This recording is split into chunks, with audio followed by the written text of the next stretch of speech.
Tiempo que dedicamos a hablar y a conversar con la exministra de Asuntos Exteriores, Arantxa González Laya. ¿Qué tal? Muy buenos días.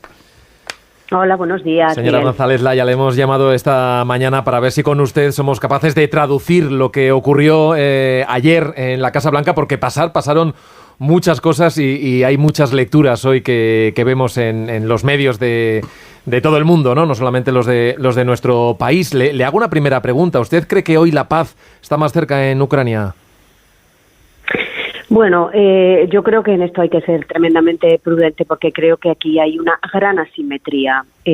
Por una parte tenemos a Estados Unidos muy preocupado por la forma, el que haya una reunión trilateral, el que Estados Unidos esté en esa reunión trilateral, el que haya una serie de formas que coloquen a Estados Unidos en el centro de la discusión. Pero aquí hay un problema que no es de forma, y ahí es donde estamos los europeos y Ucrania, que es un problema de fondo. ¿Cómo vamos a garantizar una paz justa y duradera que necesita que Ucrania salga de esta negociación de paz, entre comillas, como un país soberano, independiente y con una integridad territorial? Y esta asimetría, la asimetría entre la forma y el fondo del asunto es lo que en lo que tenemos que navegar nosotros europeos de una manera muy complicada. Estamos aprendiendo a hacerlo un poco mejor.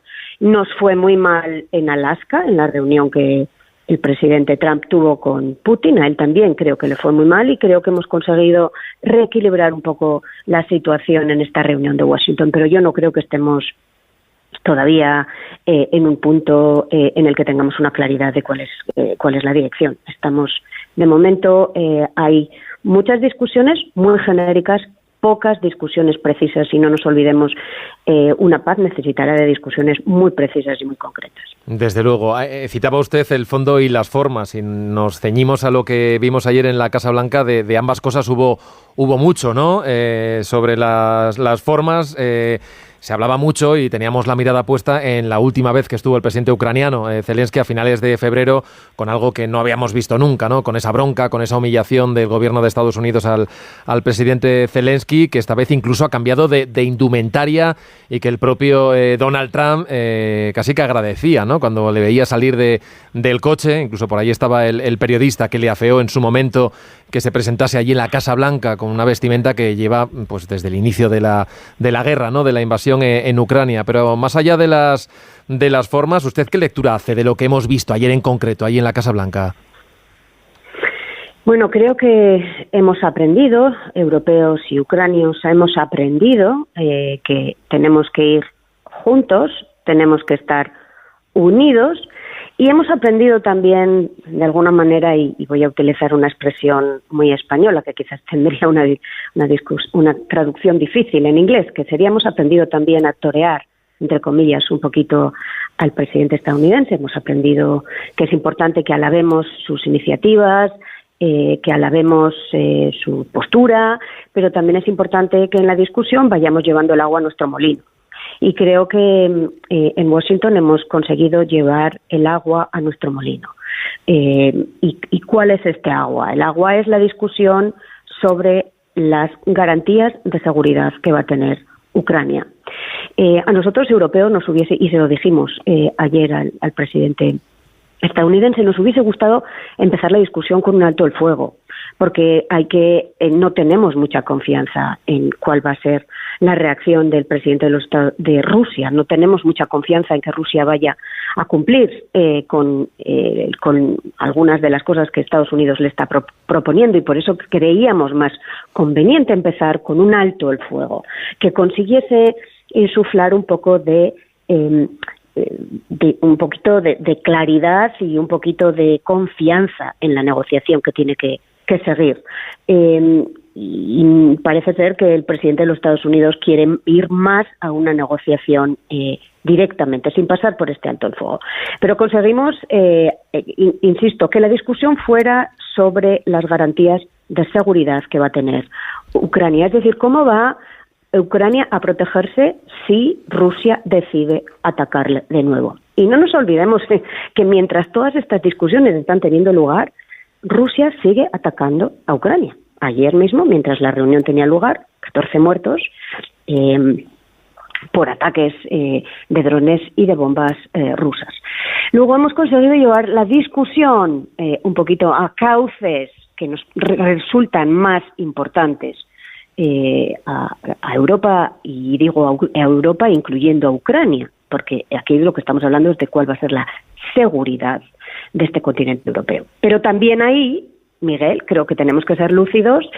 Esta discusión no ha hecho más que comenzar y queda mucha tarea por delante. Desde luego, porque concreciones ha habido bastante pocas, ¿no? Se ha hablado de las garantías de seguridad, pero ¿qué quiere decir esto exactamente, no? Porque vemos interpretaciones hoy de todo tipo. Hay quien habla de que Estados Unidos estaría dispuesto a enviar incluso tropas a Ucrania, una opción que parece descartada por muchos otros, ¿no? Las tropas de los países que han estado allí en Washington, países europeos, sí que podrían estar. O podríamos hablar de venta de armas a Europa para que garanticen esa seguridad en Ucrania. Esa concreción es la que no hemos visto, más allá de escuchar y de leer en las redes sociales al presidente de Estados Unidos decir que se va a proteger y muy bien a Ucrania y por ende también al continente, a Europa, porque nos va en ello, ¿no? Y de esto alertó, entre otros, el presidente francés, Macron, que dijo una cosa dentro y después cuando le preguntaron dijo, no soy yo muy optimista sobre la verdadera voluntad de paz que tiene el presidente ruso, Vladimir Putin. Sí, nos sorprende estas declaraciones teniendo en cuenta, como decía, cuál es la posición de máximos que el presidente ruso puso sobre la mesa en Alaska en su reunión con Trump. No aceptó un alto el fuego, no quiere que Ucrania entre en la OTAN, tiene demandas territoriales maximalistas y quiere limitaciones muy severas a la soberanía nacional ucraniana. Entonces, está claro que aquí tenemos un problema muy serio de confianza con respecto a la palabra que pueda dar Putin y por eso creemos los europeos y Ucrania lo cree que necesitamos enfocar la discusión en cuáles vayan a ser estas garantías de seguridad. La garantía de seguridad más importante para Ucrania sería ser miembro de la OTAN, ser miembro de una alianza que tiene un artículo 5, un compromiso de defensa colectiva, que dice que cuando a un país se le ataca, eso equivale a un ataque contra todos los miembros de esta alianza y que todos ellos, si esto ocurriera, van a responder y tomarán medidas. Cada uno decidirá cuáles son las medidas que considera necesarias para responder a ese ataque, incluido el posible uso de la fuerza. Esto es lo que dice este artículo 5 de la OTAN, que en realidad es una manera de expresar una capacidad disuasoria. Lo que le dice al enemigo es, no nos ataques porque si nos atacas te va a costar muy caro. Visto que Rusia no quiere la entrada de Ucrania en la OTAN, es cierto que hay que pensar cuál va a ser esta capacidad disuasoria de la que vamos a dotar a Ucrania y cuál es la capacidad disuasoria, por ende, de la que vamos a dotar a Europa en caso de un nuevo ataque por parte de Rusia. Y eso tiene mucho que ver con la postura que vayamos a tener, la fuerza con la que expresemos ese compromiso de responder si Europa es atacada, pero también tiene mucho que ver con el decidir cómo, cuándo, en qué momento. Y todo eso necesita discusiones muy detalladas y por eso creo que en estos momentos me parece que es importante que llevemos la discusión a ese terreno, pero queda mucho por hacer.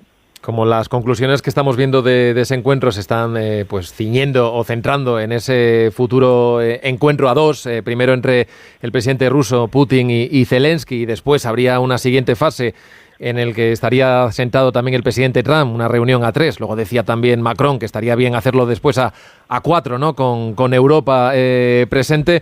Lo que no se ha abordado en este caso ya es el de las cesiones territoriales. Hay una imagen, desde luego, muy elocuente de estas que se van filtrando, ¿no? De lo que ocurrió ayer en la Casa Blanca, en el despacho Oval, en la que están solamente el presidente Trump y el presidente Zelensky frente a un mapa bien grande en el que aparece toda esa zona ocupada, ¿no? De todas las regiones del este y las que están en el sur, esas 4 regiones.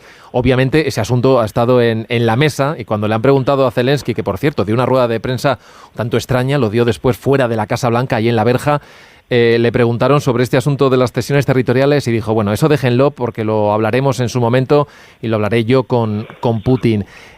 ¿Usted cree que esto de las cesiones territoriales es una condición sine qua non? ¿Hay margen para que el presidente ucraniano no tenga que hacerlas o vamos a tener que tragar él y Europa por añadidura?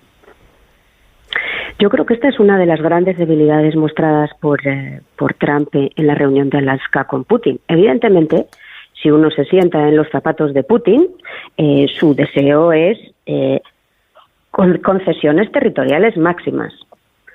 Cuanto más mejor, incluso aquellos territorios que ni ocupa ni va a ocupar.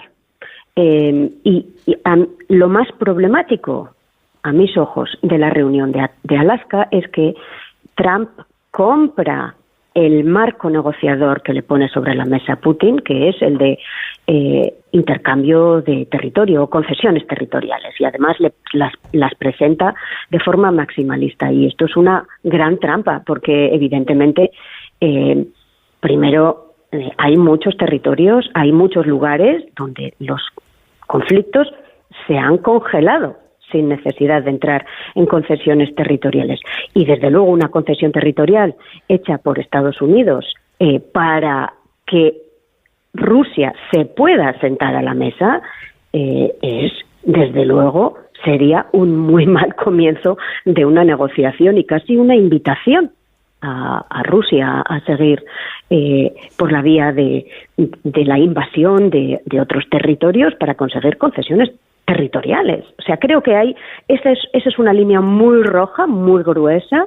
Lo que ocurra en el futuro veremos qué ocurre, pero hay muchos conflictos en el mundo donde no ha habido concesiones territoriales. Hay disputas territoriales, no hay concesiones territoriales, se congelan los conflictos. Pensemos en el conflicto en Corea, pensemos en el conflicto entre China y Taiwán, pensemos en el conflicto en Chipre del Norte y, desde luego, no se comienza una negociación con una precondición que es ceder unos territorios a quien los ha invadido por la fuerza y en contra de la ley, en la más flagrante ilegalidad. Luego, yo sí creo que este es un tema serio. Me parece muy bien que esto no haya sido objeto de la discusión en Washington y que nos hayamos concentrado en el tema de las garantías de seguridad, y en todo caso una discusión de este tipo no podría hacerse si no fuera por Ucrania, en nombre de los ucranianos y desde luego no por terceros como Estados Unidos. Señora González Laya, le hago una última pregunta. Usted ha formado parte del gobierno de Pedro Sánchez y hoy y estos días se debate mucho sobre el papel que tiene España en el escenario internacional. ¿Tiene una posición un poco más o mucho más esquinada que hace un tiempo por no estar en todas estas reuniones en las que se está jugando en parte el ser o no ser de la Unión Europea, incluso de Europa? Porque ahí está el primer ministro británico y no están otros gobiernos potentes de la Unión Europea, como debería ser el caso de España.